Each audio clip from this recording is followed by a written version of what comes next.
매일 아침을 뉴스로 깨웁니다. 신율의 출발 새아침. 이른바 김무성 대표의 수첩 파문이 일파만파로 커지고 있습니다.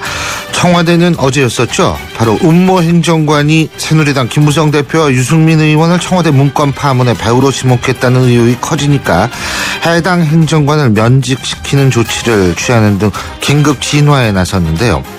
문제는 이런 식의 면직 처리로 이 문제의 근본이 해결될 수 있는가 하는 부분입니다. 면직 처리도 필요하겠지만 보다 근본적인 해결책을 모색해야 하는 것 아닌가, 이런 생각이 든다는 얘기인데요. 근본적인 해결책, 그건 바로 신뢰에 관한 문제겠죠. 청와대가 그동안 어느 정도 국민에게 신뢰감을 주었느냐 하는 부분을 되돌아봐야 한다는 겁니다. 만일 그동안 청와대가 많은 신뢰를 쌓아왔다면 이번 파동에서 해당 행정관을 면직시킴으로써 나름 공감을 얻을 수 있겠지만, 만일 그렇지 않았다면 이런 면직 처리는 그다지 큰 약발이 되지는 않을 거라는 생각입니다. 앞으로 이 문제가 어떻게 전개되는지를 봐야겠습니다만, 만일 문제의 진화가 쉽지 않다면 청와대는 좀 더 국민적 신뢰를 쌓아가도록 노력해야 할 겁니다. 신뢰는 현대사회의 가장 중요한 사회 자본이기 때문입니다. 신율의 출발 새 아침, 오늘 순서 시작합니다.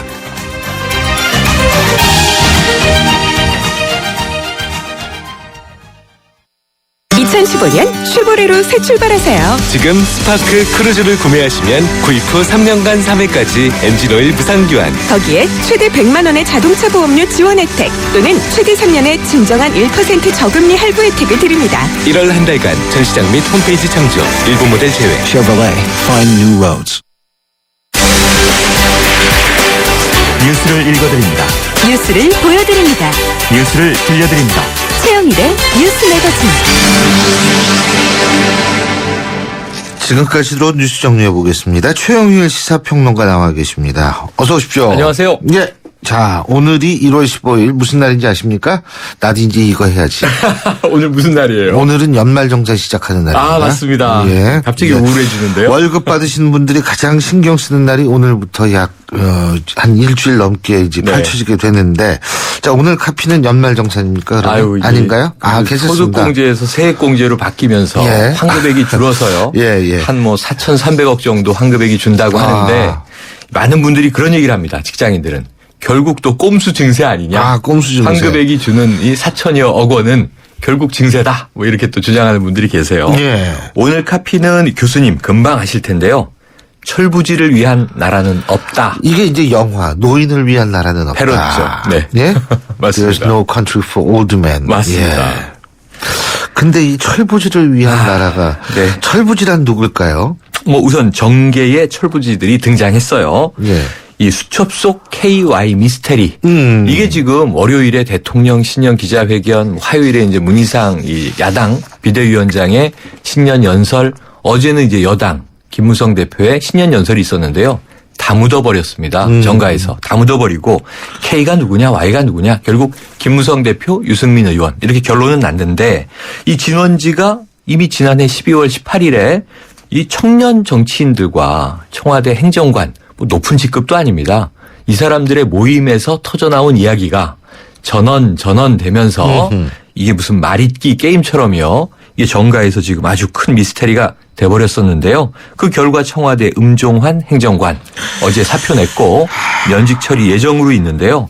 문제는 이 폭로전은 계속될 것 같다는 겁니다. 글쎄요. 이분 사표 내고 나와서 또 뭔가 이준석 전 비대위원과 계속 진실 공방할 것 같은데, 처음에는 그러니까 이 문건 유출의 배후가 여당 내에 실세들이 있다, 이런 지목이었다가 이제는 이준석 전 비대위원의 민간인 사찰을 한 것까지 아니냐, 청와대 일개 행정관이 이렇게까지 확산이 되고 있고요. 그게 이준석 전 위원이 회사 얘기도 했다. 회사 얘기도 하더라. 여자 문제도 문제 삼더라. 자기는 그런 여자 사귄 적 없다고. 방송에서 빼겠다. 했는데. 이런 협박을 당했다는 거죠. 맞습니다. 참 그런데 이 문제가요. 그러니까 이게 근본적인 문제가 저는 아까도 얘기했지만 해결이 안 됐기 때문에 이런 것들이 자꾸 터져 나오면 문제가 커지는 겁니다. 이게. 커집니다. 예. 그러니까 이게 근본적으로 치료가 다 됐더라면 네. 문제가 뭐 조금 이상한 게 나와도 금방 없어질 텐데 그렇죠. 이게 계속 뭔가 있다라고 국민들이 생각을 하니까 이 문제가 맞습니다. 자꾸 커지는 거죠. 오늘 조간신문을 펼쳐보면요. 대통령께서 그렇게 이제 직접 진화에 나섰던 십상시가 다시 헤드라인에 등장했습니다. 글쎄 말이에요. 왜냐하면 이 음종환 행정관이 십상시의 예. 리스트에 명단이 들어있었던 사람인데 예. 이런 식으로 또 이제 이게 청년 정치인과 상호 갈등을 벌이고 있으니 그래서 이것을 정치적 야망을 가진 젊은이들의 과연 치기로 볼 것이냐 아니면 행정관의 꼬리를 자르면 끝나는 의혹이냐. 근데 그렇지 않은 것이 당청 갈등이 이것 때문에 지금 폭발 직전까지 가 있습니다. 그럴 것 같아요. 김무성 당대표. 아니, 김무성 예. 대표 입장에서부터 그건 당연히 기가 막힐 일이죠. 솔직한 얘기로. 황당한 예. 음모고 본인에 대한 음해다. 이렇게 이제 또 일갈한 반면 또 이게 최고 중진 연석회의에서도요. 이게 이재호 의원이 당장 이거 문제 삼고 청와대 행정관이 이런 이 언행을 해서 아주 이 국민들을 불안하게 하고 있다. 여기에 대해서 또 이정현 이 최고위원은 사실 청와대 홍보수석으로 있을 때 그 밑에 지금 음행정관이 있었던 그런 관계거든요. 거기에 대해서 이제 또 당내에 한마디 날리고요. 지금 당청 폭발 직전 이렇게 보여집니다. 아, 어쨌든 참 그래요. 자, 철부지 얘기가 또 있나요? 또 있어요. 이게 군대에도 철부지가 등장했는데 이게 좀 예. 묘한 철부지입니다. 우리나라 군대에 70년대 미국 히피들이 과연 입대한 것인가? 이 병사들이 대마초를 일이에요? 폈어요. 아, 이게 참 나 기가 놀라운 게요. 막히구만. 육해공이 다 걸려 있습니다. 육군 3사당 이모 1병. 이게 1병이고요. 예. 해군 교육사령부 김모 병장. 공군 8전투비행단의 참호 상병. 뭐 1병, 병장, 상병 다 있는데요. 아니, 이 친구들은 도대체 정신이 나갔나? 아니, 미국도 이런 짓은 안 하는데 군대에서. 그럼요. 군에서 큰일 나죠. 이게 군 밖에 대마 공급책 이 진모 씨라고 하는 인물이 있는데요. 요 4명은 사이판에서 함께 유학을 한 사이입니다. 아. 사이판에서 이미 이제 대마초에 이 손을 대기 시작해서 예. 국내에 들어와서도 못 끊고 있다가 군에 입대했는데 그 한 2, 3g 정도씩을 과자 봉지에 숨겨서 소포로 보내는 방식인데 군에서는 이제 소포를 뜯어보지 않는다. 혹 또 이제 뜯어보더라도 예. 이 저 상관 앞에서 이제 이 외부 민간에서 소포를 개봉하더라도 과자 봉지 안에 숨겨져 있었다는 거죠. 소량이. 그래서 1g 정도씩을 한 2-3모금 피울 수 있는데 한 10모금씩 나눠서 군내 화장실, 연병장 이런 데서 이제 대마초 흡연을 즐겼다. 근데 문제는 뭐냐면 이런 겁니다. 군사법원은 이들에게 이제 벌금 200에서 300만 원 정도씩을 선고했고 또 영창에 이제 열흘 해서 보름씩 가뒀는데 이게 문제는 군은 전혀 모르고 있었다. 이게 민간에서 경찰이 수사하다가 이 공급책을 체포하고 그 다음에 흘러들어간 정황을 보니 군으로 이게 마약이 갔으니까 이상하잖아요. 그래서 군 당국에 통보하고 나서 이 사실을 확인한 것인데, 야 군대에서 이 마약 말도 안 되는 거죠. 네. 그리고 최 선생님도 흡연자시잖아요. 그렇죠. 근데 뭐 저도 흡연자고. 네. 근데 중요한 것은 뭐냐면 중독성이 담배보다 대마초가 훨씬 떨어져요. 그러니까 네. 대마초를 못 의학적으로 끊는다는 그렇다고 건 하죠. 말이 안 된다는 맞습니다. 얘기죠. 그러니까 이 사람들이 지금 군 제정신이 총기물 아닌 아니죠. 거죠. 예. 네, 군을 우습게 보는 거죠. 그래서 우리가 쉽게 이게 뭐 얘기한다면. 중국 분들이 들으면 참 싫어하겠지만 우리 군대 다녀온 사람들 농담으로 야 당나라 군대냐 뭐 이런 얘기 하는데 군내에서 대마초를 피웠다. 글쎄 이건 참 이게 말이 안 되는 당나라 거죠. 군대냐 하는 생각이 들더라고요.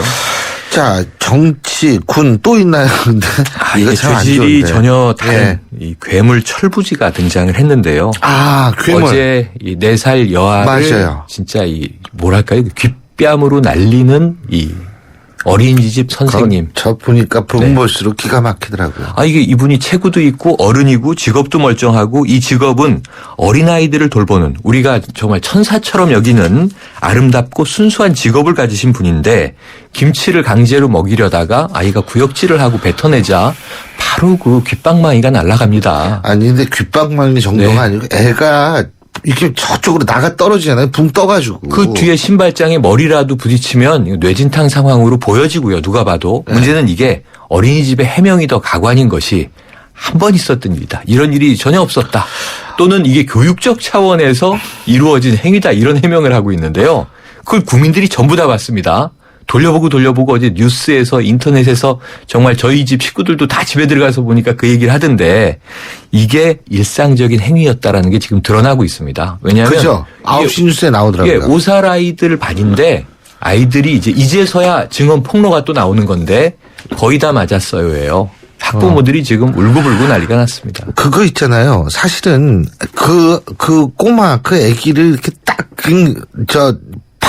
파는 것도 아니에요. 그건 진짜 뭐라고 표현해야 할지 모르겠는데. 저는 고문 기술자라고. 글쎄 그랬습니다. 말이에요. 감정도 없이 그렇게 과감하게. 붕 뜰 정도로 아기를 패는데 그때 다른 아기들은 무릎 꿇고 앉아 있잖아요. 근데 그거 이렇게 보니까 그게 한두 번 그렇게 되는 게 그러니까 왜냐면 애들이 쫙 무릎 꿇는다는 게 말이 안 되는 들어져 있는 거거든요. 거죠. 그렇죠. 그리고 그 맞은 아이가 바로 일어나서 무릎 꿇고 자기가 뱉어낸 김치를 다시 주워 먹는 걸 보세요. 이게 말이 안 되는 일이죠. 황당스러운데 이게 정말 좀 어찌 보면 특정 교사, 특정 기관의 문제가 아니라 일상적으로 몸은 어른인데 분명히 아직도 이 직업 윤리라든가 책임 의식이 철부지인 사람들이 많이 있는 것 아닌가? 아니 거기다가 저는 어린이집 원장이라는 사람도 이 사람도 이게 좀 이상한 사람이에요. 이 사람도 왜 그러냐면 아니 그렇게 애가 막 그런 영상이 지금 언론에 다 보도가 되고 언론에서 다 그 여단을 떠는데 오늘도 어린이집은 정상적으로 문 여니까 애를 보내달라 애기들을 아니 이게 지금 정상적인 얘기예요. 뿐만 아니고 퇴원시키겠다는 학부모가 많이 나왔을 거 아닙니까? 그렇죠. 그랬더니 1월 원비는 납부해 주세요. 이런 얘기를 하고 있는 거죠. 이거는 제가 볼 때에는 그 해당 변명이 괴물이라고 였었다고 괴물 그러더라고요. 선생님 이렇게 괴물 불렀다고 선생님. 하죠.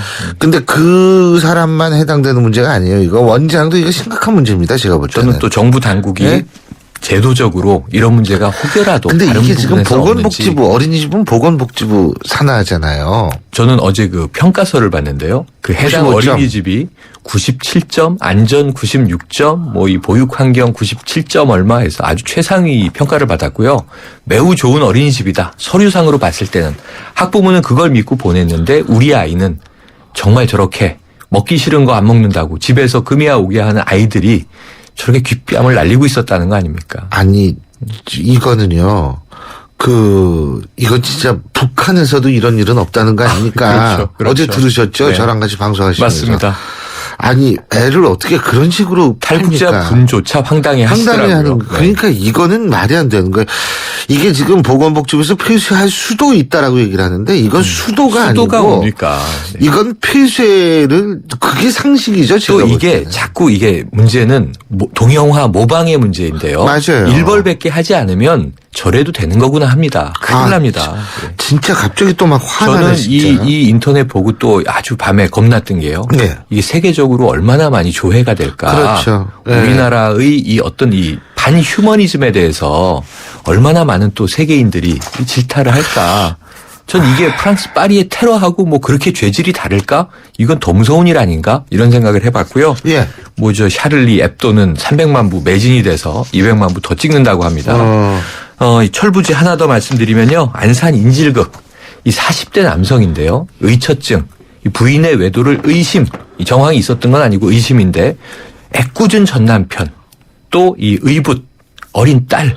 결국 죽음에 이르게 했고요. 아니 이게 결혼 관계는 자기의 문제인데 어떻게 이게 결혼과 가정과 배우자와 또 이 자녀들 이게 친자녀가 아니라 하더라도 이 문제를 어떻게 생각했길래 그렇게 칼질을 해서 두 사람의 생명을 잃게 했고 오늘 아침 뉴스를 보니까 이 아내도 이미 지난주에 한번 찔렀더만요. 그래서 이미 이 상습적으로 흉기를 가지고 뭐 사람들을 이제 위협하는 글쎄요. 폭력 성향이 이제 있었던 사람인데 드러났는데 문제는 몸은 어른인데 심리가 어른이 되지 않은 그러면서 또 몸은 어른이니까 폭력이 행사될 땐 아주 위험한 예. 이런 이제 미성숙한 인격들이 맞습니다. 우리 사회에 많이 숨어 있다. 이 걱정입니다. 이 사람은 정신병이에요. 제가 볼 때 사이코패스예요. 맞습니다. 근데 어쨌든 영원하게 사회적으로 격리가 될 것 같으니까 참 근데 기가 막힌 일들이 많네요. 자 어떤 노래 마지막으로 들을까요? 네, 오늘 뭐 저 젊었을 때 올드팝인데요. 네. 빌리지 피플 마을 사람 이웃이라는 이제 이름을 가진 그렇죠. 뮤지션인데 네. 노래는 YMCA인데요. 영맨 나오는 네, 거. 특정 이제 조직이나 뭐 특정 종교를 홍보하려는 게 아니라 영맨이라는 이제 외침이 나오는데 청와대의 이 올드보이들 예. 영맨들을 좀 잘 다스려 주셔야 됩니다. 영맨. 알겠습니다. 영맨, 철부지들 좀 정신 차리게 해주십시오. 알겠습니다. 오늘 말씀 잘 들었습니다. 고맙습니다. 고맙습니다. 지금까지 최영의 시사평론가였습니다. 조인성입니다. 수트는 원래 불편한 옷일까요? 파크랜드의 생각은 다릅니다. 좋은 수트라면 움직일 때 더 편해야죠. 수트의 신축성을 더한 파크랜드 스트레치 수트를 만나보세요. 열심히 뛰어야 할 당신을 위해 움직임이 좋다. 파크랜드 스트레치 수트. 안녕하세요. 이서진입니다. 투자는 수익성과 안정성 둘 다 중요하죠. 모든 준비는 끝났습니다. 그래서 올셋 NH농협금융과 글로벌 자산운용사 아문디가 만난 NHCA 자산운용 올셋 투자. 레디? 올셋 NHCA 자산운용. 신율의 출발새 아침 1부 순서는 여기까지고요. 잠시 뒤 2부에서 뵙겠습니다. 안녕하십니까. 농어촌 희망재단 이사장 김다롱입니다. 농촌 출신 학생들에게 매년 늘어나는 등록금과 하숙비 등은 큰 부담으로 다가올 수밖에 없습니다. 그러나 대학생 여러분, 농어촌 희망재단이 있습니다. 여러분들이 학업에 전념할 수 있도록 장학금을 지원하는 농어촌 희망재단에 노크를 하십시오. 선진 농어촌을 만들겠다는 여러분들의 이상이 이루어지고 희망찬 농어촌이 될 수 있도록 농어촌 희망재단이 든든한 버팀목이 되겠습니다. 이 캠페인은 농어촌 희망재단이 함께합니다. 아, 구제역이요? 그 소독으로 해결된다던데? 아니죠. 농가의 방역은 기본, 구제역 발생지 방문자재 같은 국민 모두의 협조가 필요합니다. 백신 있어야지. 무엇보다 올바른 예방접종이 필요하겠죠? 백신은 얼지 않게, 주사는 가축 종류에 맞게, 주사기 하나로 5마리 이상 접종은 절대 안 돼요. 특히 출하시기 돼지와 분만전 어미돼지에도 백신을 접종해야 한다는 사실 꼭 명심하세요. 구제역, 올바른 백신 접종과 철저한 소독으로 충분히 막을 수 있습니다.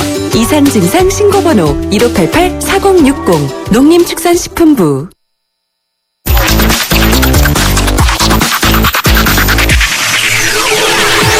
신율의 출발 새 아침. 신율의 출발새 아침 2부 순서 광고 듣고 시작합니다. 한효주입니다. 초보 운전자도 베테랑 운전자도 타이어 정비만 생각해도 갑갑해지는 건 마찬가지. 이젠 T스테이션에서 스마트 케어 받으세요. 디테일하고 투명한 전기로 마음까지 케어해주니까. 한국 타이어. T스테이션. 어르신들의 근육을 풀어드리고 싶다는 몸짱 트레이너들. 기프트카 쉐어링을 신청해 강원도 유촌리 마을을 찾았답니다. 아이 시원하다. 아이 시원하다. 기프트카 덕분에 표정까지 확 풀리셨네요. 누구나 이용할 수 있는 모두의 차 기프트카 쉐어링. 기프트카 홈페이지에서 신청하세요. 현대자동차 그룹. 당신을 잘 알기 위해 제대로 봄. 겉으로 보이는 송지름부터 속에 숨어있는 송지름까지 하나하나 제대로 봄. 그랬더니 봄봄봄봄 봄이 왔어요. 당신의 봄 삼성화재. 어디예요? 퇴근 중. 진짜? 운전 중이야. 근데 이렇게 조용해요? 타보신 분들이라면 누구나 느끼는 아슬란의 놀라운 고요함. 직접 경험하세요. 시승 신청은 현대차 홈페이지 참조. Premium comfort. Aslan. New thinking. New possibilities. 현대자동차. 여러분은 지금 대한민국 유일의 보도 채널 YTN 뉴스 FM에서 보내드리는 신율의 출발 새 아침을 듣고 계십니다. 이번 주는 거의 계속해서 매일매일 기자회견이 있었습니다. 우선 박근혜 대통령의 신년 기자회견이 있었죠. 바로 그 다음날 문희상 새정치민주연합 비대위원회 위원장의 기자회견이 있었고요. 그리고 바로 어제는 새누리당 김무성 대표의 기자회견이 있었는데요. 그래서 이 기자회견 계속 이루어지고 있고 거기에 대한 평가도 엇갈리고 있습니다. 그런데요. 또 다른 문제가 발생을 했죠. 바로 새누리당 김무성 대표의 이른바 수첩 내용 때문에 이 일파만파 지금 파장이 일고 있는데요. 그래서 어제 저녁엔 급기야 해당 당사자인 청와대 행정관이 면직되는 사태에 이르렀습니다.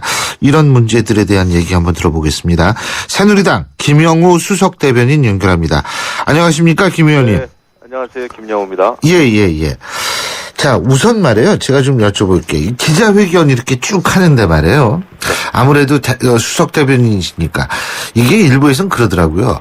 이게 한번 묻고 딱 끝나니까 시나리오는 없더라도 이게 좀 재미가 없다 이거예요. 좀 듣고 싶은 얘기도 못 듣는다.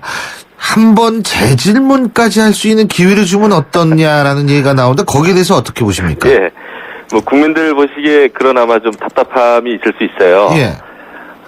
근데 이제 요즘 그 청와대가 아니고 국회 출입 기자가 워낙 많지 않습니까? 예.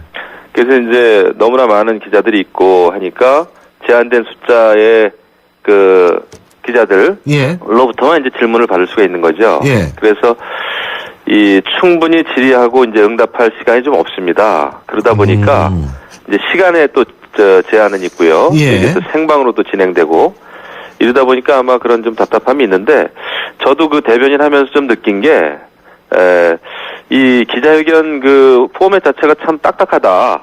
예. 이런 생각을 좀 했습니다. 그래서 이거 좀 이렇게 대화식으로 해서 좀 충분히 생각을 오히려 전달할 수 있는 그런 포맷은 어떤가. 개인적으로 그런 생각을 좀 해본 적이 있습니다. 그래서 전 이번에 이렇게 기자회견을 쭉 보면서도 그런 생각이 좀 들어서 그거 여쭤봤는데 사실 그 박근혜 대통령의 기자회견 같은 경우에는 그 내부적으로도 평가가 좀 엇갈리는 모양이에요. 당 내부에서. 평가가 엇갈리고, 그 다음에 그 기자회견에 대한 온도 차이가 있는 거, 저는 당연하다고 봐요. 이제는 그런 거 좀 자연스럽게 이제 받아들일 때도 됐습니다. 저희가 민주주의니까요. 다만 제가 보니까, 박근혜 대통령 기자회견에 대해서 일단 그것은 좀 공감대가 있는 것 같습니다. 뭐냐 하면은, 워낙에 이제 경제가 어렵고요. 경기가 안 좋다 보니까 경제 살리기가 중요하다라고 하는데 초점이 좀 맞춰지지 않았습니까? 네. 네, 그래서 역시 이 경제에 관한 한 또 박근혜 대통령의 어떤 그 절실함, 경제 살리기의 어떤 절박함 이런 것은 그 호소력이 있었다. 그 진정성이 느껴졌다. 이런 그 공감대는 있었고 다만 이제 최근 불거졌던 청와대 그 문건 사건. 다시 말하면 공직기강 회의가 되겠는데요. 이 문제를 해결하는 그 해결책 제시에는 좀 미흡하지 않느냐. 이런 그 내부적인 목소리가 좀 있는 거죠. 예. 이래서 참 그게 좀 여러 가지 목소리가 나오는 건 저도 당연하다고 보는데 김무성 대표의 이제 기자회견에서 다른 내용이 사실 살아야 되는데 그 내용만 지금 부각이 되는 게 뭐냐면 수첩 있지 않습니까? 김무성 대표의 기자회견에서 이 수첩 김무성 대표가 참 제가 김무성 대표라도 너무 기가 막혔을 것 같아요. 그죠? 그런데 KY 우선 이 수첩 내용 실수냐 아니냐 본인은 실수가 아니다. 저도 그러니까 본인은 이건 전혀 김무성 대표 본인은 전혀 의도하지 않은 상태에서 이게 노출이 됐다 이런 얘기를 하는데 저도 그 얘기는 믿고 싶습니다만 제가 여쭤보고 싶은 게 한 두 가지가 있어요. 첫 번째 음종환 전 청와대 행정관 사표 내면 이걸로 끝날 수 있는 건가요? 글쎄요, 지금 언론에서는 또 엄청 그 의혹이라기보다는 이 어떤 그 이준석 씨와 또 음종환 그 행정관의 이 관계에 대해서도 그렇고 발언에 대해서도 그렇고 엄청 크게 다루고 있어요. 네. 근데 이제 중요한 것은 말씀하셨지만은 김무성 대표께서는 이제 사진 찍힌 날. 엄청나게 당혹스럽게 생각을 했고, 그날 제가 이제 같이 있었는데요. 그게 이제 기사화된 그 직후에 굉장히 역정을 내셨습니다. 어떻게 개인이 가지고 있는 그 수첩을 그렇게 찍을 수가 있느냐. 그건 이제 이렇게 찾다가 그것이 아마 찍힌 것 같은데요. 그래서 그것이 의도했다라고 하는 거에 대해서는 더 황당하게 생각을 하시고, 제가 그날 분위기를 너무 잘 알아요. 그래서 그거를 의도했다면 그렇게 나오시겠어요? 그럴 리가 없죠. 그래서 이거 정말 나를 두 번 죽이는 거 아니냐 이런 표현까지 쓸 정도로 너무 그런 말씀하셨는데 그건 정말 당치도 않고요. 그다음에 이제 음종환 보좌관이 아니라 행정관은 의원 면직 처리가 됐는데 글쎄, 이것은 청와대에서 또 대통령께서 기자회견 하실 때 예. 이제 공직기강 해임 문제와 또 청와대 조직 개편 문제 이런 것을 말씀하셨잖아요. 예. 그래서 이번 기회에 정말 이런 일이 다시 없도록 잘 좀 단도리 하시고 좀 쇄신책이 마련돼야 되겠다. 이런 생각이 좀 듭니다. 근데요, 제가 그 문제를 여쭤본 이유가 사실 저는 이런 깜짝 놀란 게 뭐냐면 이준석 전 비대위원의 주장입니다. 이건 뭐냐면 반협박조로 그러니까 12월 18일 날 왜 이준석 씨하고 음종환 뭐 이런 사람들이 술자리 같이 하는 자리에서 음종환 행정관이 반협박조로 방송 출연을 못하게 하겠다. 그리고 너 요즘 여자 누구누구 만나고 있지? 이런 얘기도 하고 회사 얘기도 했다는 거예요. 물론 음종환 전 행정관은 내가 여자 이름을 댔다는데 나는 걔가 누구 만나는지도 알지 못한다. 이렇게 얘기를 하고 있습니다. 두 사람 얘기가 엇갈린 거죠. 하지만 엇갈리는 상태에서 한쪽 얘기를 이렇게 우리가 그쪽 얘기만 듣자는 얘기는 아닌데 이게 만약 이준석 씨 얘기가 사실이라면 이건 민간인 사찰이고요. 그렇다면 누구 얘기가 알지 못한다면 이거는 검찰이든 누구든 수사의 대상이 돼야 되는 건 아닌가 이런 생각이 들거든요. 글쎄요, 완전히 이제 진실 게임인데요. 네. 그 어느 말이 사실일지 모르죠. 그러니까 이제. 네, 그런데 이제 이런 일이 벌어졌다는 것 자체만으로도 좀 굉장히 좀 정말 당혹스럽고 어이없는 일이죠. 그리고 또 그 당 대표 또 이제 또 어떤 국회의원에 대한 그런 배우설, 네, 이런 것은 정말 옳지 않다고 보고요.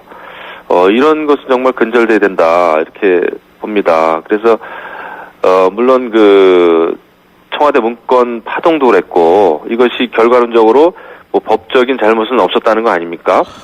대통령께서도 그렇게 생각하시고 하지만은 이제 중요한 것은 위법한 사항이 있느냐 없느냐도 중요하지만 이런 일이 자꾸 벌어지고 있는 이 어떤 배경 원인 이런 거에 대한 쇄신책이 이제 필요하지 않나 이제 그런 생각이 드는 거죠. 네, 이런 일이 자꾸 일어나면은 우리가 아무리 경제 살리기를 하고 싶어도 그 경제 살리기에 대한 의지, 그 취지보다는 어떤 정치적인 갈등이라든지 이런 것이 부각되잖아요.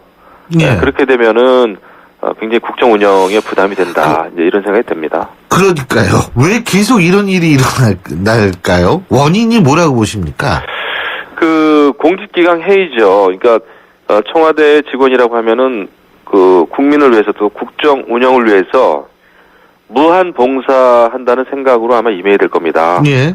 대통령께서는 그렇게 애를 쓰고 계신데 실무진 차원에서 자꾸 이런 어떤 갈등이 빚어지고 또 여러 가지 국민적인 의혹을 살 만한 그런 언행이 있어서는 안 된다고 봅니다. 애당초요. 예. 그래서 이런 거에 대해서는 단돌이 좀 해야 된다.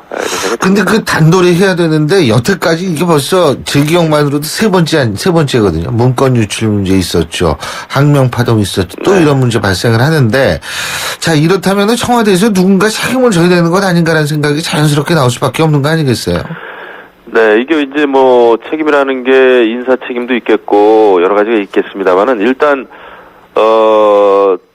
이 소통 시스템이죠. 그다음에 이제 보고 시스템이라든지 네, 이런 것을 잘 구상을 해서 좋은 시스템을 빨리 만들어야 될 겁니다. 그렇지 않으면 이런 일이 또 벌어진다면 그리고 또 굉장히 중요한 것은 대통령께서는 비서관들에 대한 신임 이런 것을 또 강력하게 피력을 하셨잖아요. 예. 근데 만에 하나 이제 이런 또 비서관 가운데 무슨 또 다른 제3, 4에 이런 안 좋은 일이 벌어지면은 그때는 정말 수습이 안 되는 거죠. 그렇죠. 예, 그래서 이번 기회에 어떤 조직 개편이라든지 이런 것을 잘 좀 해서 좀 완충 작용을 할 수 있는 그런 시스템이 좀 필요한 것 같아요. 예, 그렇지 않으면은 계속 이런 일이 좀 벌어질 때마다 대통령께는 너무나 큰 부담이 되는 거죠. 그리고 국민들이 청와대를 바라보는 눈이 어떤가를 한 번쯤 생각해 봤으면 좋겠습니다. 국민들이 지금 청와대를 바라볼 때는 이건 뭐 허구한 날 문제가 터지는 곳으로밖에 생각이 안 되거든요. 그러니까 아마 저도 태어나서 처음 본 게 청와대에서 이 문건 유출이거든요. 아마 그건 전 세계적으로 그런 현상 본 사람이 많지는 않을 겁니다. 우리나라 빼놓고는. 자, 그리고 그 이외에도 계속 줄줄이 항명하고 뭐 이상한 얘기 나오고 이렇게 되는데 결국은 대통령은 재신임을 하겠다고 했습니다만 사실 국민들은 누군가 책임져야 되는 것 아닌가라는 생각이 들 수밖에 없을 것 같아요. 네, 뭐 대통령께서도 그 비서실장에 대해서는 그 뭐 현안이 수습되면은 이제 결정하시겠다 이렇게 말씀하셨는데. 근데 현안이 다시 새로운 게 계속 터지잖아요. 예? 뭐 끝이 없죠. 현안이라는 건 항상 현안인데. 어쨌거나 그 국민들의 그런 그 정서, 그 감정 이런 거 아마 이해하시리라고 보고요. 개선책이 나와야 된다고 봅니다. 좀 다른 얘기인데 저기 문희상 비대위원장 연두 기자회견 뭐 어떻게 보셨어요? 글쎄요, 뭐 대통령께도 그렇고 여당에도 이제 도울 일 있으면 돕겠다. 예. 이렇게 하겠다는 말씀하셨어요. 또 이제 대표적인 의회 민주주의 신봉자시죠. 대화와 이제 타협을 중요하게 생각하시는 그런 면에서는 뭐 저는 굉장히 높이 평가하고요. 예. 하지만은 그 새정치민주연합의 어떤 비전은 좀 없었다. 예. 이렇게 봅니다. 거의 기자회견의 대부분은 그 전날 있었던 대통령 기자회견을 조목조목 해석하면서 이제 비판하는 거에 치우쳤더라고요. 그래서 사실은 국민들은 또 그런 감정이 있는 거 아닙니까? 이 선거 있을 때마다 또 새정치민주연합이 그 통진당하고 야당하고 묻지마 연대를 해왔고, 근데 그런 거에 대한 어떤 자숙이나 자성, 또 새로운 비전 제시 이런 거 없이 거의 그 대통령 기자회견의 어떤 주석 달기에 그친 게 아닌가, 그런 면에서 좀 아쉽고요. 그 다음에 이 침몰하는 배에서 뛰어내리면 안 된다. 침몰하는 배에서 벗어나면 안 된다. 이제 아마 그 정동영 전 의원의 탈당 이런 문제를 제기하신 것 같은데, 그 지난해에도 이제 그런 말씀을 하셨는데 문재인 위원장께서는 이제 난파선, 그 새정치민주연합을 난파선이나 뭐 침몰하는 배 이런 표현을 많이 쓰셨어요. 그런데 그게 왜 침몰했는가에 대한 어떤 그 자성, 또 이 배를 살리기 위해서 어떤 걸 해야 된다라고 하는 그 새로운 비전 이런 게 좀 나와줘야 되는 게 아닌가 이런 생각을 좀 해봤습니다. 알겠습니다. 오늘 말씀 여기까지 듣겠습니다. 고맙습니다. 지금까지 새누리당 김영우 수석 대변인이었습니다. 경제 컬럼니스트 정철진의 경제 시선. 경제 뉴스 알아보겠습니다. 정철진 경제 컬럼니스트 연결합니다. 안녕하십니까? 전화가 지금 연결이 되지 않고 있는데요. 자, 요새 경제 뉴스 많이 있습니다. 많이 있는데 그중에서 우리가 특히 눈여겨봐야 할 부분이 바로 청년 실업에 관한 문제겠죠. 이 청년 실업이라는 문제는 사실 이게 20대의 문제가 아닙니다. 제가요, 20대 문제가 아니라고 얘기를 하니까 갑자기 그 생각이 나는데요. 과거에는 과거 청년 대표 뭐 이렇게 얘기를 하면서 각 세대별 문제를 해결하겠다. 정치권에서 이런 얘기 한 적이 있죠. 하지만 청년 실업 문제만 보더라도 세대별 문제는 없습니다.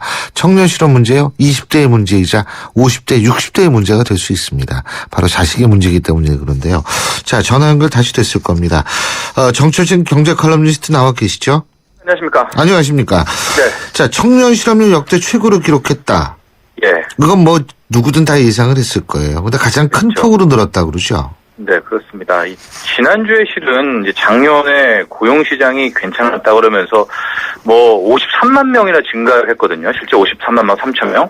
그런데 이제 어제 또 통계청이 따로 청년층만 이제 구별해서 발표를 했는데 15세부터 29세까지의 청년 실업률이 9%가 나왔습니다. 그래서 지난해 대비 이제 1%포인트 높아졌는데요. 1999년 이후 가장 높은 수치고 아마도 체감으로는 이미 10%대, 그러니까 두 자릿수 실업률이 나오지 않았나 이렇게 보여지는데요. 현재 청년 실업자가 5만 4천 명 늘어난 38만 5천 명에 달한다라는 거고요.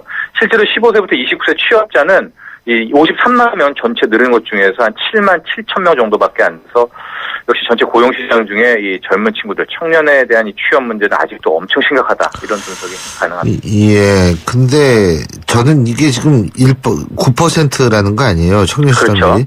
이거보다 훨씬 전 높다고 보거든요. 제가 학교에 있는 사람으로서 보면. 그래서 저는 이 통계의 매직을 잘 믿지 못하겠어요. 네. 다른 매직, 마술은 사람을 기분 좋게 하는데 이 통계의 매직은 사람을 기분 좋게 하는 것 같진 않아요. 네. 그런데 네. 그 신규 취업했다는 77,000명. 네. 이것도 전 확신이 안 쓰거든요. 그렇죠. 하고 이제 그 77,000명도 그렇지만 이 77,000명의 지위 자체도 실은 이것을 취업으로 봐야 되는가, 고용의 안정성으로 봐야 되는가, 이것도 또 의문입니다. 왜냐면은 이 77,000명 중에 대다수가 이제 아르바이트나 인턴, 비정규직인데요. 이 통계에 따르면 이제 3명 중 1명은 거의 뭐 드라마 미생의 장그래처럼 임시직 아니면은 비정규직이다. 이런 분석입니다. 또 이제 이번 거기에 보면은 계약 끝나면 일 그만둬야 되거나 또 일시적으로 하는 이제 지금 사람들이 청년 비중이 이제 한 35% 정도거든요. 그러니까 이걸 이제 취업이라고 봐야 되는지, 그 10명이 뭐 취업했다 그러면 한 4명 정도는 그냥 당장 내일이 어떻게 될지 모르는 그런 고용 상황이기 때문에 이 신규 취업자 77,000명 역시도 이걸 받아들여야 되는지 좀 심각한 상황입니다. 그래서 고용시장 중에서 좀 청년층에 좀 집중해가지고 올해는 좀 특별 플랜을 가동해야 되지 않나, 뭐 이런 생각도 해봅니다. 그리고요, 배우 이정재 씨하고 주식회사 동양의 이혜경 부회장이 배임죄로 고발당했다는데 이게 무슨 얘기예요? 예, 저도 이게 실제 고발까지 될까 의문이었었는데, 이제 투기 자본 감시센터라는 곳에서 2009년에 삼성동 라테라스 이 고급 초화 빌라인데 이거 건설할 당시에 이제 그때 당시 이정재 씨가 시행사의 대주주로 있었는데 시공사가 동양건설이었고요. 근데 이 시행사가 졌던 이제 한 뭐 160억 정도에 되는 빚을 이제 동양건설 시공사가 갚아줬는데 거기에서 이제 이혜경 부회장이 어느 정도 뭐 의도가 있었다. 그래서 이혜경 부회장 또 이정재 씨 배임죄로 고발이 이제 됐고요. 이정재 씨는 이거 혐의 없다. 이거는 이미 그때 당시에는 2014년에는 없다 해서 맞서겠다. 법적 대응하겠다 이렇게 밝혔습니다. 알겠습니다. 오늘 소식은 여기까지 듣겠습니다. 고맙습니다. 네, 고맙습니다. 정철진 경제 컬럼니스트였습니다. BMW 엑스드라이브가 알려드리는 교통정보 김유리입니다. 갑작스런 폭설로 도로 곳곳이 빙판길입니다. 교통안전에 당신에게 날씨는 두려움입니까? 즐거움입니까? 어떤 상황에서도 지능적으로 대응하는 BMW 엑스드라이브. 드라이빙의 즐거움은 계속됩니다. 사장님들, 가게에서 전화 쓰랴, 인터넷 쓰랴, 카드 결제 시스템 쓰랴, 요금 부담 많이 되셨죠? 그래서 올레 소호 성공팩은 이 모든 걸 월 2만 원에 지금 신청하세요. 우리 가게 성공 비결 올레 소호 성공팩. 가입 문의 국번 없이 100번, 부가세 별도 올레. 얇아지고 빠지고 가르마가 넓어지는 여성 탈모. 여성 전용 탈모 치료제 엘크라넬로 해결하세요. 엘크라넬의 알파트라디올 성분이 여성 탈모의 주 원인의 생성을 억제해 풍성하고 건강하게 끈적임 없이 하루 한 번. 여성 탈모 치료엔 엘크라넬 약국에 있습니다. 세상에는 2가지 종류의 면도기가 있습니다. 곡면에 적응하지 못하거나 곡면에 완벽하게 밀착되거나 플렉스볼 기술로 새롭게 탄생한 퓨전 프로글라이드. 턱선을 따라 반응하는 질레트 최적의 밀착면도. 지금 프로글라이드를 검색해보세요. 질레트.